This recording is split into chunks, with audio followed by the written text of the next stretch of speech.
ফেসবুকে as a content creator হিসেবে আপনি কাজ করছেন আর ফেসবুকের কন্টেন্ট মনিটাইজেশন পলিসি ইস্যু সম্মুখীন হবেন না, এটা হতেই পারে না। কারণ এমন কোনো ক্রিয়েটর নেই যে ফেসবুক কন্টেন্ট মনিটাইজেশন পলিসির সম্মুখীন হয়নি। তো কেন এই ফেসবুক কন্টেন্ট মনিটাইজেশন পলিসি আসে আর সেটা কিভাবে আপনি আপনার প্রোফাইল থেকে বা পেজ থেকে রিমুভ করবেন, সেই বিষয়ে আমি আজকে কথা বলবো। তো ফেসবুক কন্টেন্ট মনিটাইজেশন পলিসি হচ্ছে ফেসবুকের একটা পলিসি, যেটা মেনে চললে তবে আপনি আপনার প্রোফাইলকে মনিটাইজ করতে পারবেন। তো মনিটাইজ করতে পারলে আপনি সেই ফেসবুক থেকে বা প্রোফাইল থেকে বা পেজ থেকে আপনি ইনকাম করতে পারবেন।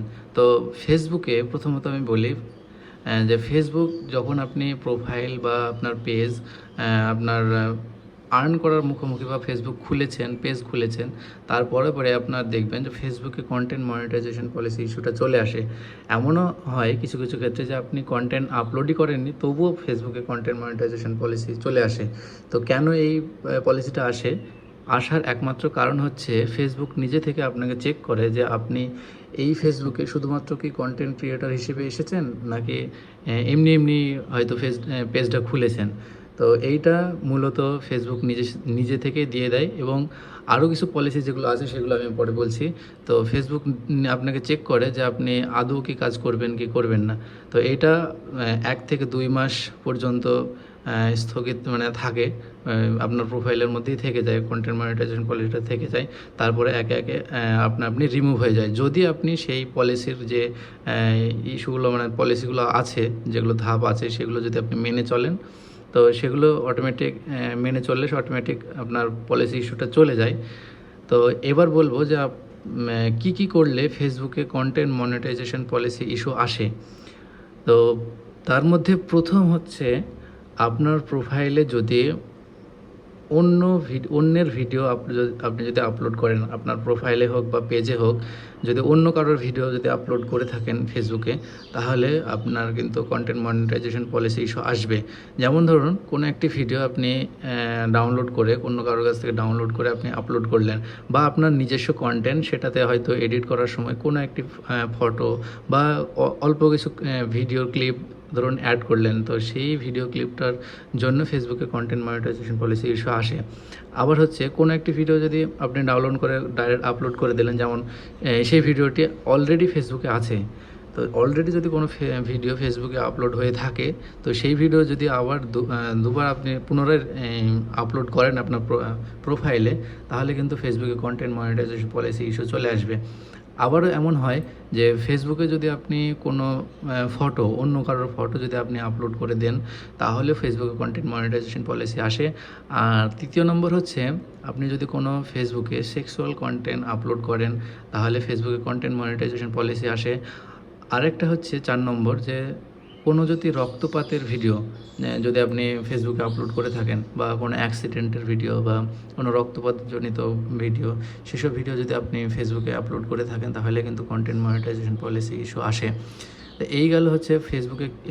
আরেকটা আছে যে আপনি ধরুন কোনো কারো ফেসবুকের প্রোফাইলের বা পেজের কোনো ভিডিও আপনি শেয়ার করলেন নিজের প্রোফাইলে বা পেজে, তো সেই ভিডিওটি যদি কোনো পলিসি ইস্যু যদি ব্রেক করে, তাহলে কিন্তু আপনার নিজের প্রোফাইলে বা পেজে কিন্তু কন্টেন্ট মনিটাইজেশন পলিসি ইস্যু আসবে।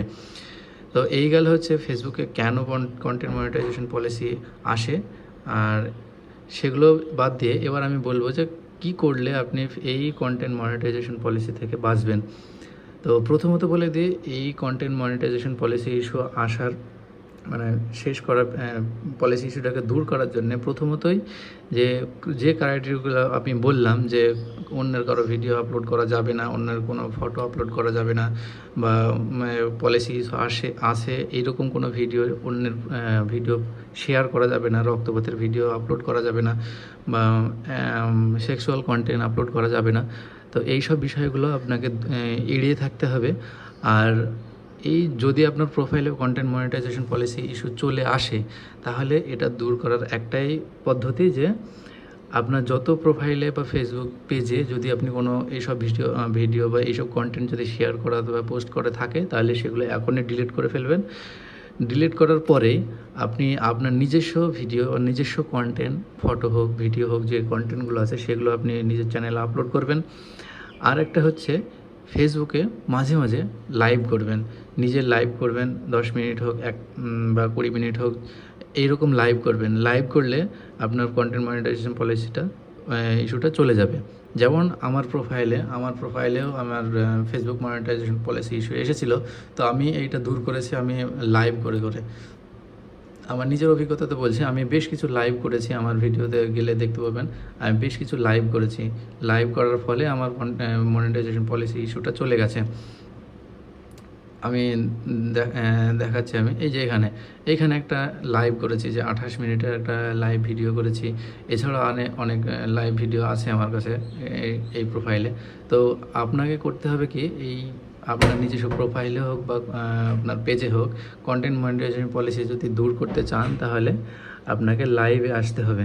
লাইভে আসলে অনেকগুলো ফায়দা আছে, যেমন আপনার রিচটা অনেক বেড়ে যায়, অনেক নতুন ফলোয়ার আসতে থাকে, এবং এই পলিসি ইস্যুটাও দূর হয়ে যায়। তো এতটুকু আজকের ভিডিও। এই কাজগুলো আপনারা করবেন, তাহলে কিন্তু আপনার ফেসবুকে আর কন্টেন্ট মনিটাইজেশন পলিসি ইস্যু আর আসবে না।